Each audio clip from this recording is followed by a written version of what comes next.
आप लोगों ने विष्णु जी के अवतार के बारे में तो सुना ही होगा।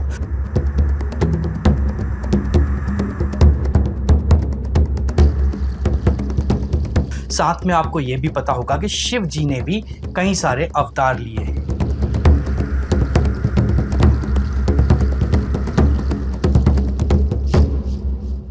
और देवी जी के अवतार के बारे में भी आपको पता ही होगा।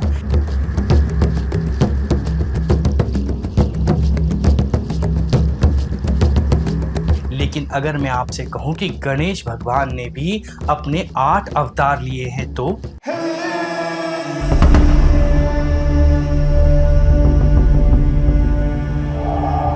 जी हाँ, हर युग में गणेश जी ने अवतार लिए और उनके अवतार के पीछे एक उद्देश्य था और हर बार उनके अवतार की कहानी और उनके माता पिता अलग थे। तो आइए मैं आपको इस वीडियो के माध्यम से बताता हूँ गणेश जी के 8 अवतार की कहानी और ये अवतार उन्होंने क्यों लिए। गणेश जी का एक बहुत ही महत्वपूर्ण मृदुल पुराण है। इस पुराण के अनुसार गणेश जी ने 4 युग में 8 अवतार लिए और यह अवतार उन्होंने राक्षसों को मारने के लिए लिए। तो फिर गणेश जी ने इन युग में किन किन राक्षसों को मारा, किन किन राक्षसों को पराजित करा, हम वीडियो में देखते हैं। सतयुग में गणेश जी ने ऋषि कश्यप और माता आदिति के घर जन्म लिया और यहाँ पर इनका नाम पड़ा महोत्कट। इस अवतार में गणेश जी ने देवतांतक और नरांतक नाम के राक्षस को मारा और फिर इसमें धर्म की स्थापना करी। त्रेता युग में गणेश जी का जन्म माता उमा के गर्भ से हुआ और ये भाद्रपद की चतुर्थी तिथि के दिन अवतरित हुए। यहाँ पर इनका नाम गुणेश था। इन्होंने सिंधु नामक दैत्य का नाश करा और ब्रह्मा की रिद्धि सिद्धि पुत्री से विवाह करा। इस युग में गणेश जी का नाम मयूरेश्वर भी था। द्वापर में गणेश जी ने पार्वती जी के यहाँ जन्म लिया और यहाँ पर यह गणेश कहलाए। किसी कारणवश पार्वती जी को गणेश जी को जंगल में छोड़ना पड़ा। जंगल में पराशर मुनि ने गणेश जी का लालन पोषण करा। इस जंगल में एक सिंदूरासुर नाम का राक्षस था जिसने कई सारे देवी देवताओं और राजाओं को हराकर बंदी बना रखा था। गणेश जी ने इसका वध करा और सभी वीरों को, सभी देवी देवताओं को वहां से छुड़ाया। कलयुग में गणेश जी के अवतार के बारे में क्या कहा गया है वह हम आपको इस वीडियो के आखिरी में बताएंगे, तो आप इस वीडियो से आखिरी तक जुड़े रहें। और साथ में अगर आपने यह वीडियो यहाँ तक देख लिया है और आपको पसंद आ रहा है तो आप इसको लाइक करें, अपने साथियों के साथ में शेयर करें और इस चैनल को सब्सक्राइब जरूर करें। मत्सरासुर नाम का एक राक्षस था। उसने शिव जी की घोर तपस्या करी और उनसे वरदान प्राप्त करा और उसके बाद उसने सभी लोगों में हाहाकार मचा दिया। उसके 2 पुत्र भी थे, एक सुंदर प्रिय और दूसरा विष प्रिय। ये भी बहुत ज्यादा दुष्ट राक्षस थे। इन लोगों ने पूरी दुनिया में हाहाकार मचा दिया। सभी देवी देवताओं के बीच में हड़कंप मच गया और ये सारे देवी देवता शिव जी के पास पहुंचे। तब शिव जी ने उनसे कहा कि गणेश जी अपना अवतार लेकर आएंगे और इस राक्षस का विनाश करेंगे। उसके बाद गणेश जी ने वक्रतुंड का अवतार लिया और इन राक्षसों को मार दिया।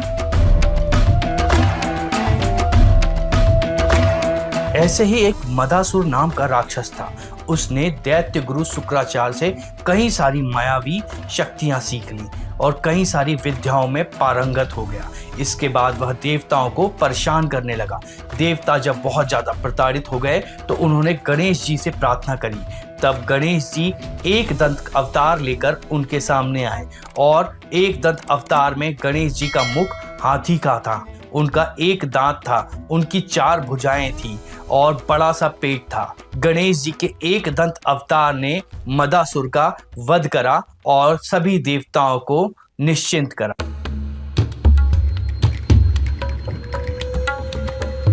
जब तारकासुर का वध हो गया था तो दैत्य गुरु शुक्राचार्य ने मोहासुर नाम के राक्षस को राक्षसों का राजा घोषित करा और उनको देवताओं के विरुद्ध खड़ा कर दिया। ऐसे में देवताओं के अनुरोध पर गणेश जी ने महोदर नाम का अवतार लिया और सभी देवताओं को एकत्रित कर मोहासुर को मारने के लिए चल दे। और जैसे ही गणेश जी मोहासुर के राज्य में पहुंचे तो मोहासुर ने बिना युद्ध के ही गणेश जी के सामने आत्मसमर्पण कर दिया और उनको अपना इष्ट बना लिया।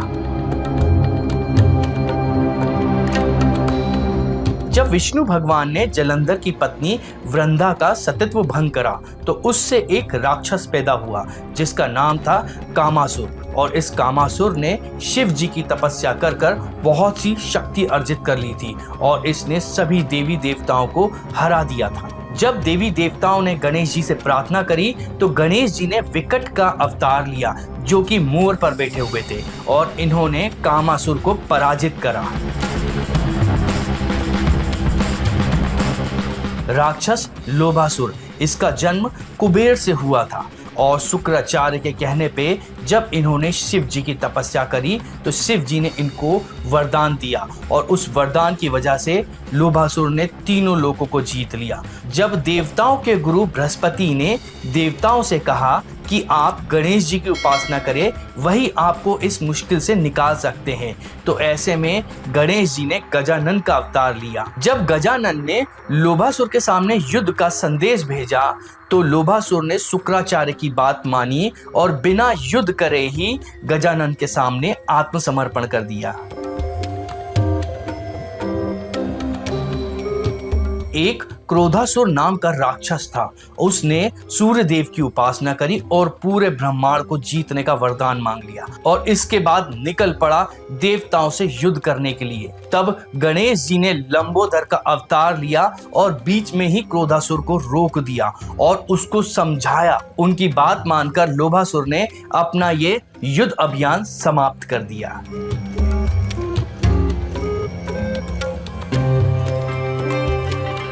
एक बार पार्वती जी अपनी सखियों से बातें कर रही थी और बातें करते करते वह तेजी से हंसी। उससे एक ममासुर नाम का राक्षस उत्पन्न हुआ और उसके बाद वह जंगल में चला गया। वहां पर उसको संबरासुर का एक राक्षस मिला और ममासुर ने संबरासुर से कई सारी मायावी शक्तियां सीखी।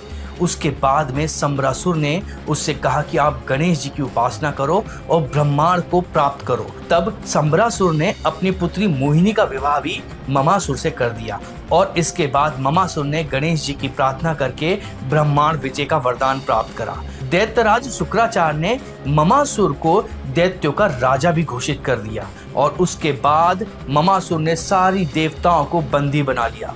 जब देवताओं ने गणेश जी से प्रार्थना करी तो गणेश जी ने विघ्नेश्वर रूप का अवतार लिया और ममासुर का मान मर्दन करके सभी देवताओं को छुड़ा लिया।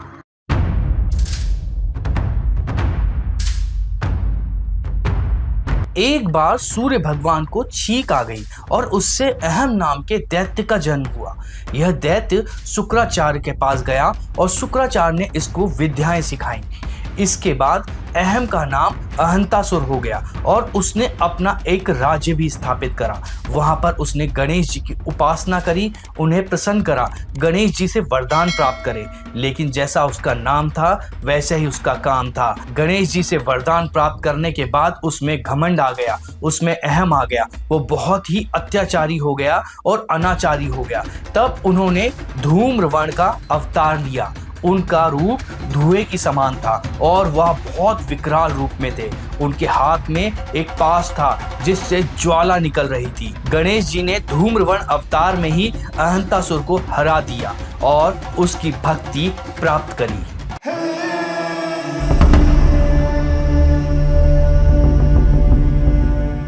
अब समय आता है कि भगवान गणेश कलयुग में कैसे जन्म लेंगे। गणेश पुराण में गणेश जी ने स्वयं कहा है कि वह कलयुग में धूम्रकेतु या सूपकर्ण के नाम से जन्म लेंगे और वहां पर हो रहे पाप को खत्म करेंगे। और यहाँ पर कहा जाता है कि गणेश जी इस रूप में कल्कि की सहायता करेंगे। तो आपको यह वीडियो कैसा लगा? अगर यह वीडियो आपको पसंद आया हो तो इसको लाइक करें, अपने साथियों के साथ में शेयर करें और इस चैनल को सब्सक्राइब ज़रूर करें, ताकि जब भी हम ऐसा वीडियो बनाएं तो आप तक उसका नोटिफिकेशन पहुंचे। आपका यह सहयोग हमको धर्म प्रचार में प्रोत्साहन देता है। धन्यवाद।